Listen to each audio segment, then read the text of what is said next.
I think they probably try to start each game like that, but just just can't.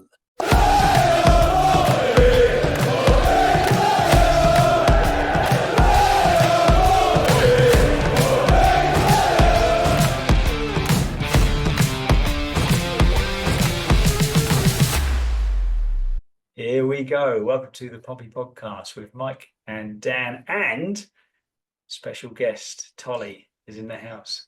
Evening, gents. Good evening. Being the operative word. Yes. So this week we've had two games. Great home victory against Stoke, and then the usual hangover away at West Bromwich Albion. We'll talk about both those games in just a few moments. We'll start with Stoke, but if you want to get involved, please do so, and why not like, subscribe, and drop us a comment. We're at Pompey Pod on YouTube and all the socials. Let's start with the Stoke game, chaps. Dan, we'll start with you because you were there. Yes, It was all right, wasn't it? yeah, it's very good, wasn't it? Good performance. Probably Very good, off as hard-working performance. Yeah, really good. Yeah. We needed. Well, we wanted that win to get us up to 18th, didn't we?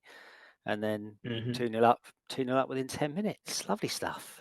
Yeah, it could have been more as well, couldn't it? What did you? Well, I'd said that it could have been about 4 or 5 after 20, 25 minutes. Yeah, that's one of the best starts I think we've had to. Even last season, we didn't start. I can't remember starting a game on fire like that. But what did you think of the pen? Soft. Well, I saw the push in the back because there was a few people sort of around us saying, "Now, what was that for? Was it handball?" And I said, "No, I think he pushed Lang in the back." So I could see it from where I was. So I thought it must have been a pen. But then when I saw it back, I thought, "Oh yeah, a little bit, wasn't it?" He's kind of thrown himself a little bit. Big swan dive, yeah. But after Blackburn, I'll take that. Yeah, after the we're owed one, aren't we? At least one. Yeah, we've had a few non-penalties this season. What was the one a couple of games ago where Lang could have gone down in the box but didn't end up getting anything from it? Well, there was one where he got taken out at, what was the last away game? Blackburn. Oh, Blackburn, wasn't it? Yeah. Yeah. Yeah, he got taken out by the goalie. So we should have had a definite pen then. Yeah. Oh yeah. There was some interesting decisions actually, I thought, in the Stoke game. There's the one where their Japanese centre midfielder, I forget his name, but in the first half he literally pulled Lang to the ground, didn't he? Pack had just been booked for something that didn't even seem like a foul, let alone a yellow card. But then we were breaking away and he kind of turned him, didn't he, Lang? He did a nice little like shuffle away from him and literally grabbed him, pulled to the ground. No booking for that, apparently. No. And then he did get booked about 5 or 6 minutes later, didn't he? Yeah. What were your thoughts on the game, Tolly? The second goal, keeper did well, didn't he? And defender. I'd like to know if when they came out, when they started, whether that was a game plan, whether that was like, right, first 5 minutes we're going to go, at it, or whether that was just kind of, did that just happen organically, or is that meticulously planned? Because that first 10 minutes they were just rampant. I think they probably try to start each game like that, but just can't. Yeah, that is the plan. I think most games. Yeah, I'm sure they don't go, let's get out there and start really slowly, boys. Just keep it in our final third. Yeah, but no, they did seem more up for it than normal, didn't they? That first 10, 15 minutes against Stoke. A bit nervy after they scored, though, wasn't it? Yeah, I think that was the only time, wasn't it? That was the only time in the game when they we let them control possession for a good sort of 15, 20 minutes towards the end of the first half. But then after we got the goal in the second half, I thought we were all right, quite comfortable. Something I've noticed actually is a bit of a pattern in there with teams kind of overloading Ogilvy on the back post. We seem to struggle defending a long ball to the back post. Although it wasn't Ogilvy against Blackburn, obviously their first goal was a deep ball into the back post, wasn't it? And there's been 2 or 3 where we've conceded, and generally I'm not blaming Ogilvy, but they seem to overload him, don't they? It seems to be 2 on 1. Do you reckon that's a deliberate thing, kind of thinking, well, maybe he is a weak link, or maybe they're thinking that the Murphy's not getting back and supporting, or is it just coincidence? Probably a bit of both. Got something to do with it, yeah. Quite a few times when you see Murphy arriving late into the area after Yeah. after a chance or something like that. You're like, Yeah. oh, there he is. He turns up, but he turns up about 5 minutes too late. Yeah, or Yeah. jogging back. But having said that, he did that in the first half against Stoke, but then the second half I thought was the best I've seen him sort of defensively against Mm. Stoke. He worked quite hard in that second half, and he was getting back for a change. Yeah, I thought he did well. You Mm. said about it was quite nervy when they pull one back, but on the also you think about it, they didn't really have a clear cut chance. I don't remember Schmidt making a big save at all in that game. Really, he made there's a couple of ones that are straight at him, weren't there? But I think really that troubled him too much. No, I can't think of any. And I think then once we came out the second half, obviously we got the third goal fairly quickly, which was nice, but just comfortable from there, aren't we? Yeah. It was almost going back to the Swansea game, but a little bit different there. Obviously, we're 4-0 up, but just seemed so comfortable, didn't it? Yeah. Yeah, I'm surprised he didn't make subs earlier as well. Yeah, I'm surprised by that. Because 3-1 up, you had 20 minutes or 15 minutes where you could have bought Bishop and Lang and whatever you off, couldn't you? Give them a bit of a rest. What did you think ready for the West Brom game? What did you think of Jordan Williams? Oh yeah, he was really good. Excellent. Yeah, I thought he was good the game before the Stoke game as well. The half that he played, the first half. Who was it we played at home? Middlesbrough, wasn't it? That's when he came back. Yeah. And he played really well that game. Got some good tackles in, but yeah, he was class, wasn't he?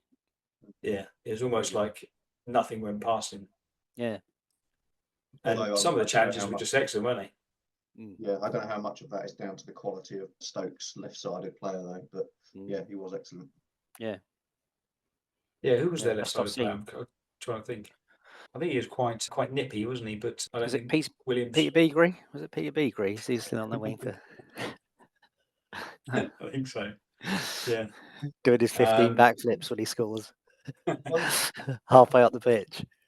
One thing that I noticed at Stoke, and you've probably noticed this before, but I don't know why it just suddenly came to me against Stoke, is that for once in a very long time we've now got two players who can actually take decent penalties and decent corners and free kicks. Potts from one side, Richie from the other side. Both that's true. Actually, really consistently excellent corners. Yeah, there's nothing worse there when a professional footballer takes a corner and it hits the first man. It's just like, oh, come on. Do you know what I mean? That's basic stuff. But yeah, they both seem to get a nice kind of whip, don't they? And it's into a proper dangerous area, which is good. I think the real shame that we've got at the moment is that we don't really have someone like Shaughnessy, or I suppose now we've got Atkinson, but he's yet to. I think he headed one over, didn't he, in that game? But other than him, we haven't really got big players, have we? Who attack the ball or to attack the ball. But yeah, I thought it was a good win, and it's another one of those where a little bit like the Middlesbrough game where you go through the team and everyone was 7 out of 10 or more, weren't they? There's no bad performances throughout the whole team. I think Williams was the standout, but Potts again had another great game, I thought, and Lang I thought was back on form, so very good. Yeah, well, I could see why he didn't play Lang. Sort of see why he didn't play Lang against West Brom, because he just ran and ran and ran. He also seemed to get a knock just before half time, didn't he? He seemed to be limping off, but then still played pretty much the whole of the second half. Yeah, he was one that I thought he would have taken off sort of 15-20 minutes ago. But now let's talk about West Brom, because as soon as you saw the team sheet, you knew we were losing, didn't you? There's no two ways about it. We're losing it. Oh, okay, we're going there to lose. Can we? When I saw it, sorry, I was just going to say, when I first saw the team sheet, I thought I had to look at it about 3 times because I thought I was looking at the subs. I thought it was the subs list first. I thought surely there's not been that many changes, but yeah, it's strange. There's got to be there must be a way where, fair enough, look, appreciate that Lang, Potts and Murphy need to have a rest, but do they all need to have a rest together?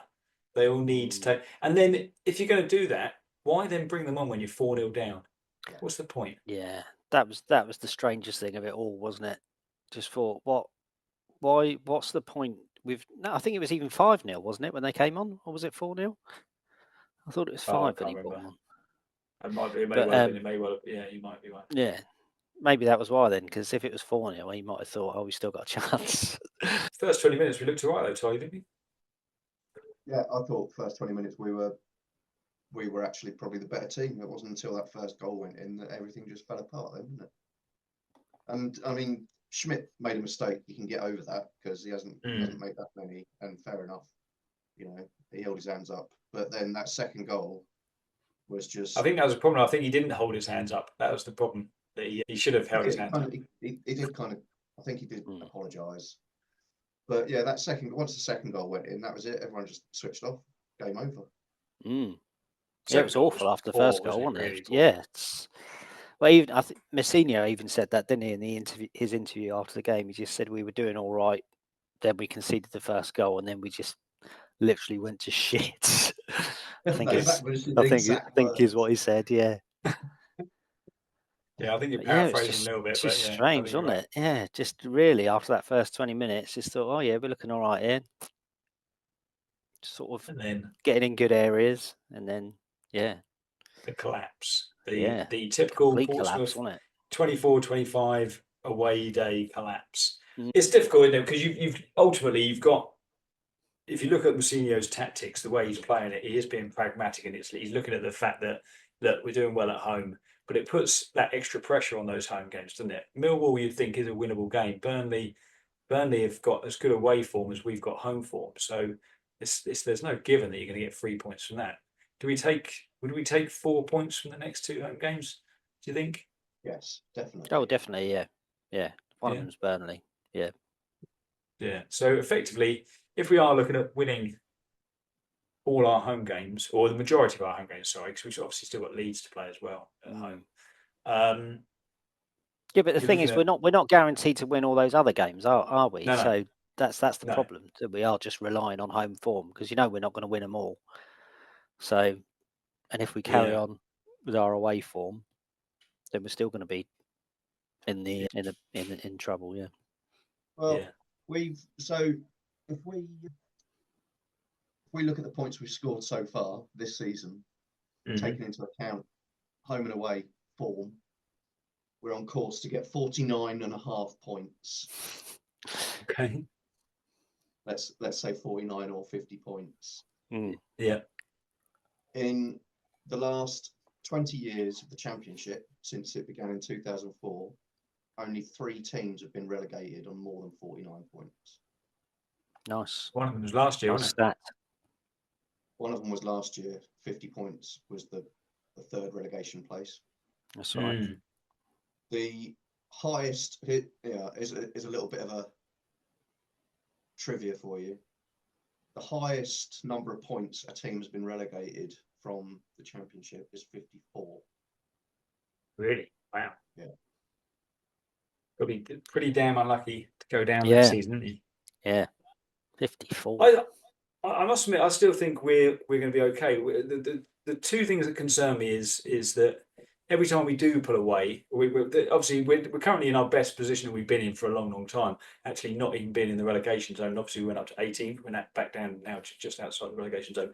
But if we do beat Millwall tomorrow night, again we go back up to 19th. I think it is, which gives us a cushion of what? We'll be 5 points over Derby. Yeah, 5 points over Derby and 6 points over Luton, wouldn't it? I think. Yeah, absolutely. So, and Derby's form is horrendous, isn't it? They haven't won in 10 games. Or they've won maybe I think them 1 or 2 in 10 games. Sorry, they haven't won in a while. And then you look at the other teams who are down there. Luton's form is horrendous. Sorry, they're the team that haven't won in 10 games, aren't they? Luton. Plymouth are down. They're all but down, aren't they? Let's be honest. They're a dog turd, aren't they?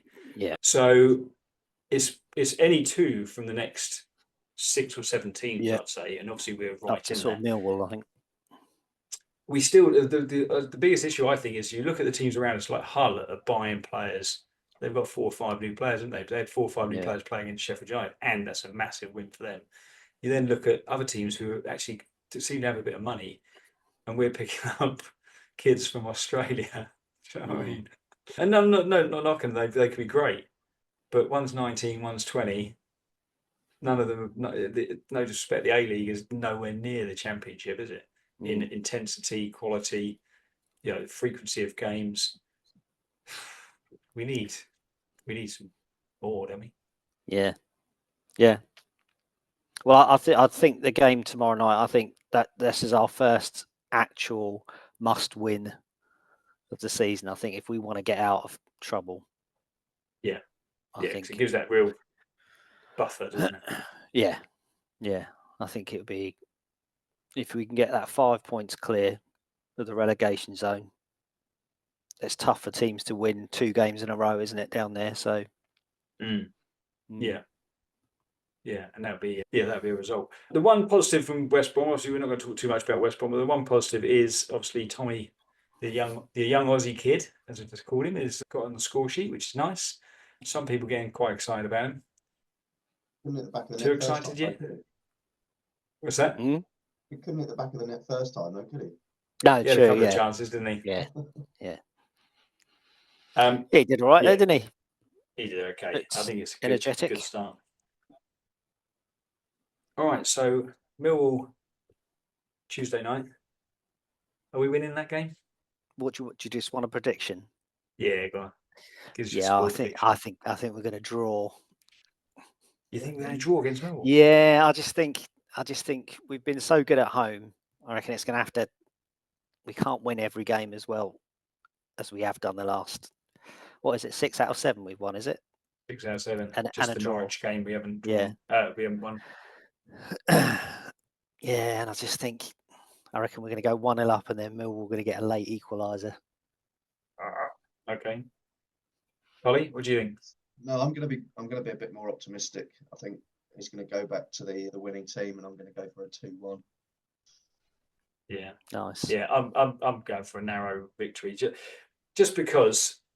Yeah, players should be kind of rested, shouldn't they? And hopefully up for it. And I think the crowd will be up for it. The crowd against the last few home games has been pretty good, isn't it? The atmosphere at Fratton Park. So the crowd are going to get behind them, and I think Millwall are in different form, aren't they? They're drawing a lot of games, but they're not doing particularly great. And I think they're the other team that, if we do beat them, they're probably in a little bit of trouble as well, aren't they? They're probably just about still in it. But yeah, I'm going to go for a win. Narrow win, I think. All right. Bishop penalty. Bishop pen. I'll take it.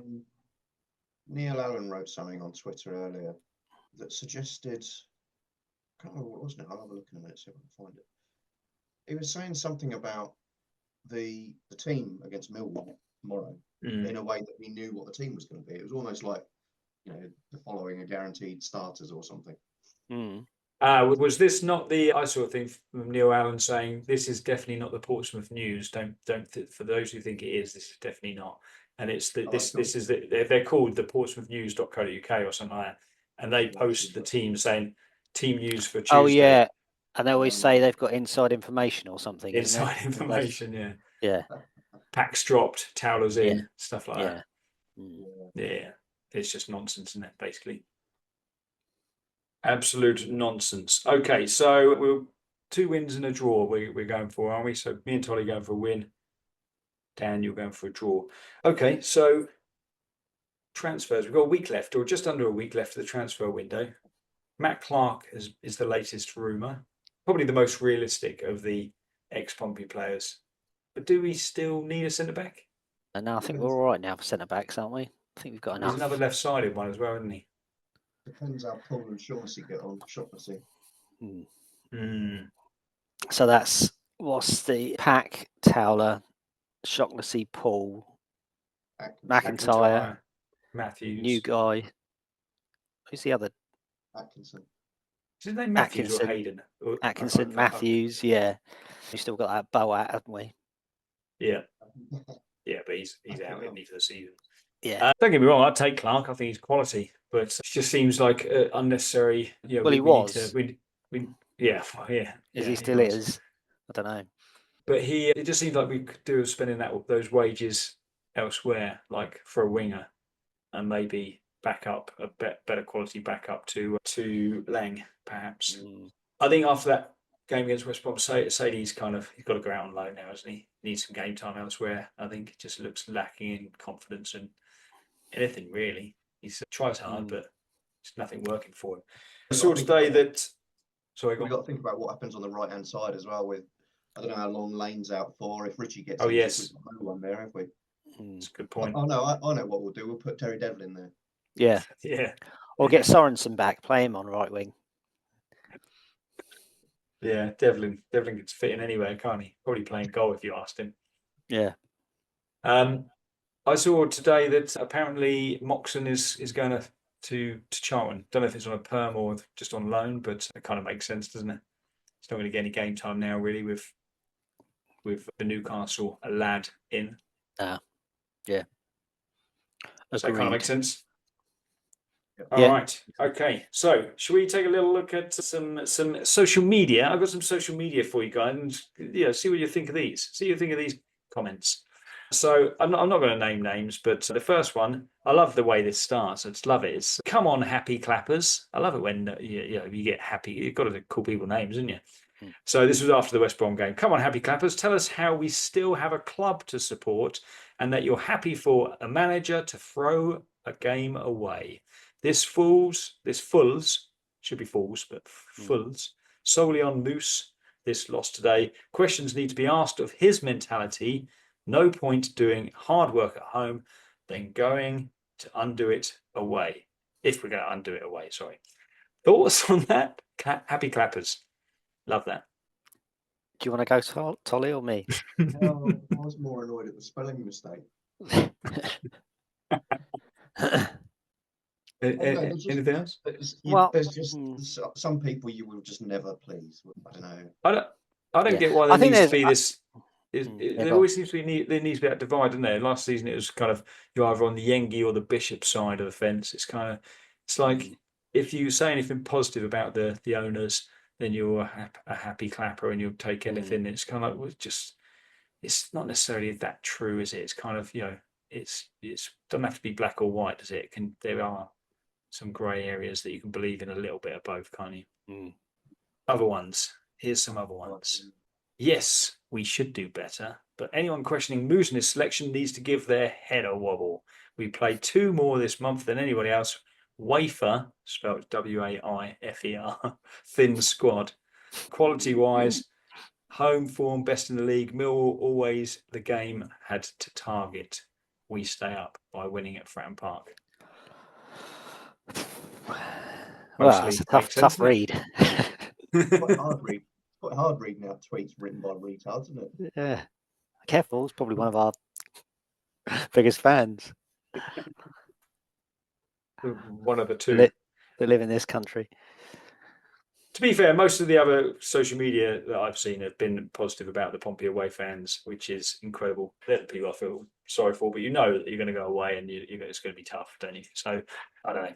Right, okay, so Pompey play Millwall on Tuesday night at Fratton Park. All right.